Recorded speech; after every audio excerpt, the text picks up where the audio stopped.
Bonjour à toutes et à tous et bienvenue dans la série de reportages dédiés aux pépites de la French Tech Pays Basque. En effet, nous mettons en lumière les entreprises innovantes qui dynamisent notre territoire tout en créant de belles synergies au sein de l'écosystème. Aujourd'hui, j'ai le plaisir de vous présenter Hyperplan. Cette entreprise a pour ambition d'accompagner les défis actuels de l'agriculture grâce à cette technologie de pointe. Cette technologie analyse les données satellitaires et utilise l'intelligence artificielle, rendant ainsi possible une visibilité inédite des cultures agricoles. Pour en savoir plus sur cette innovation, nous avons rendez-vous aujourd'hui sur la magnifique place de Bidart avec Victor Lamandin, un des 3 cofondateurs d'Hyperplan. Bonjour Victor. Bonjour Nina.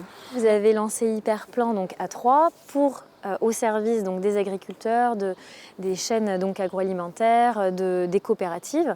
Alors, mais d'où vient en fait ce nom Hyperplan? Alors en fait, je suis désolé, la réponse est un peu geek. Un hyperplan, si tu veux, ça représente une sorte de grand plan, une sorte de plateau. Et donc pour moi, l'idée, c'est un petit peu que l'agriculteur, lui, fait son travail et nous, on essaie de faire le reste, c'est-à-dire partager les informations contextuelles de sa culture au reste de la chaîne pour la rendre la plus efficace possible et notamment face aux défis du réchauffement climatique avec toutes les perturbations et les aléas qu'on connaît aujourd'hui. Moi, j'aimerais bien aller voir les locaux, rencontrer l'équipe et voir la solution logicielle. Tu m'y emmènes? Allez, avec plaisir. C'est parti.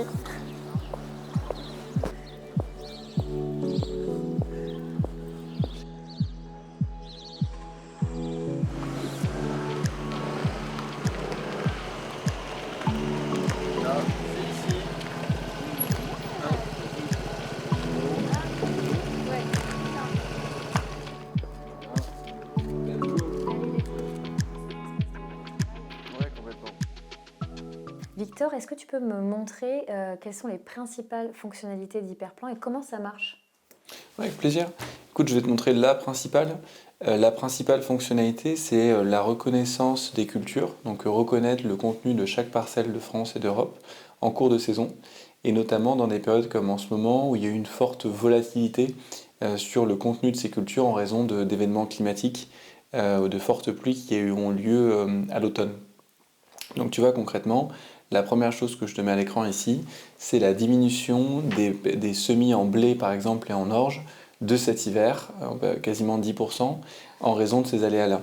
Et ce qui est extrêmement puissant dans Hyperplan, c'est qu'on n'a pas seulement ce chiffre à la maille par exemple française, mais on va pouvoir aller zoomer dans n'importe quelle parcelle de France pour pouvoir s'enquérir d'informations sur quel est le contenu de cette parcelle et quelles sont ses difficultés. Donc, tu vois, là, vraiment, je te l'ai mis directement sur la droite en vue satellite. Ce que tu vois sur la droite, c'est un zoom de ce que l'on vient de faire, où sur une parcelle donnée, Hyperplan va avoir reconnu les assolements précédents de cette parcelle et là dire qu'il détecte effectivement, par exemple ici en l'occurrence, un blé qui sera suivi d'une orge au vu des informations satellites qu'on a récupérées.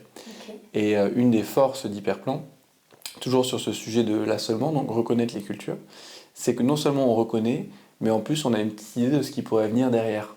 Et ce qui pourrait venir derrière, c'est en fait une logique, ce qu'on appelle de rotation, qui sont des enchaînements de semis qui permettent d'entretenir les sols et qui sont aussi en lien avec les recommandations de la PAC. Et donc c'est un modèle d'IA qui permet de dire, voilà, derrière ce blé-là, j'anticipe un orge. Et pour te montrer comment est-ce que cette logique-là se fait, alors cette illustration va me faire un petit peu peur, mais en fait ce qu'elle montre, c'est les flux, ce qu'on appelle des flux d'une culture à l'autre. Donc par exemple là, ce qu'on voit, c'est qu'en France, sur à peu près le 1 400 000 hectares de colza qu'on a, la grande majorité devient en réalité derrière des blés. Exactement.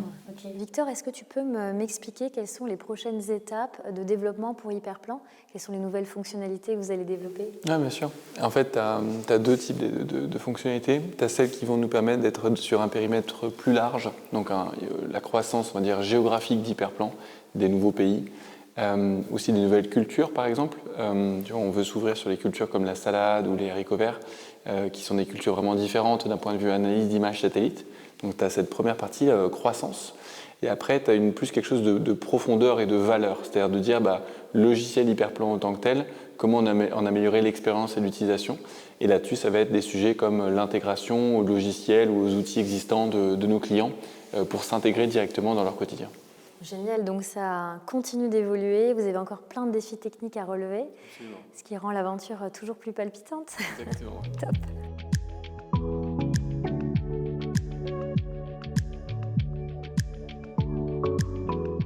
Victor, on sait aujourd'hui que l'agriculture est en pleine mutation. Comment est-ce que tu penses que Hyperplan peut accompagner ces évolutions? Alors, c'est pas une question triviale, hein. Il y a trois grandes évolutions qu'on voit pour l'agriculture mondiale aujourd'hui. Il y a une première qui est due aux aléas climatiques, au réchauffement climatique. Une deuxième qui va être sur les enjeux de transition agroécologique, où les gens vont vouloir mieux consommer. Et il y en a une troisième qui va être autour de la répartition de la valeur entre l'agriculteur et le consommateur, et notamment sur des prix minimums de vente pour répartir la valeur de façon équitable. On va dire que sur ces trois sujets, Hyperplan, avec son socle d'informations transverses, aide. Hyperplan va aider et se positionner comme faire état des parcelles touchées par des aléas climatiques. Tu vois, par exemple, cet hiver, il y a eu des perturbations sur les semis de blé, le moment où tu vas semer la culture, dû à des fortes intempéries. On va demander à Hyperplan d'identifier les parcelles qui ont été affectées pour pouvoir retransmettre l'information le plus vite possible à l'ensemble de la chaîne. Donc ça, c'est sur la partie aléas climatiques. Suite à la partie, on va dire, transition agroécologique, où là, par exemple, Hyperplan va donner des informations sur la séquestration carbone de certaines parcelles, de même qu'on va pouvoir mettre à disposition, toujours pareil, de l'ensemble de la chaîne. Et enfin, le dernier défi sur la répartition de la valeur, ça c'est peut-être celui qu'on maîtrise le moins aujourd'hui. Toujours est-il que Hyperplan, comme étant un lien entre la parcelle et le consommateur, va pouvoir faire état, tu vois, des différentes phases, et donc en tout cas travailler dans cette uniformisation. Et pour le dernier point, vous améliorez aussi en prévision de rendement, du coup aussi pour l'agriculteur, de ne pas avoir de pertes dans ses cultures. Oui, absolument. Ce qui peut l'aider aussi par rapport au prix, etc. Non, absolument. Alors, en tout cas, encore une fois, comme je l'avais dit tout à l'heure, l'agriculteur, on le laisse faire son travail, on considère qu'il le fait très bien. En revanche, on va pouvoir effectivement mettre en avant une récolte, par exemple, je sais pas, de salade qui a eu lieu pour que l'industriel vienne au plus tôt valoriser cette récolte. Et donc, toujours pareil, dans cette optique de faire le lien entre la parcelle et les consommateurs. Et si vous souhaitez en savoir plus sur le parcours entrepreneurial de Victor Lamandin, je vous invite à écouter notre podcast qui est disponible dès aujourd'hui, donc sur toutes les plateformes d'écoute. Il vous suffit de taper les leaders inspirants de la French Tech Pays Basque, donc disponible sur Spotify, Deezer ou encore Apple Podcasts. Et donc, si vous souhaitez suivre les actus de la French Tech, je vous invite aussi à cliquer sur les liens juste en dessous. Merci beaucoup, merci Victor de nous avoir reçus dans ces superbes locaux à Biarritz. À bientôt.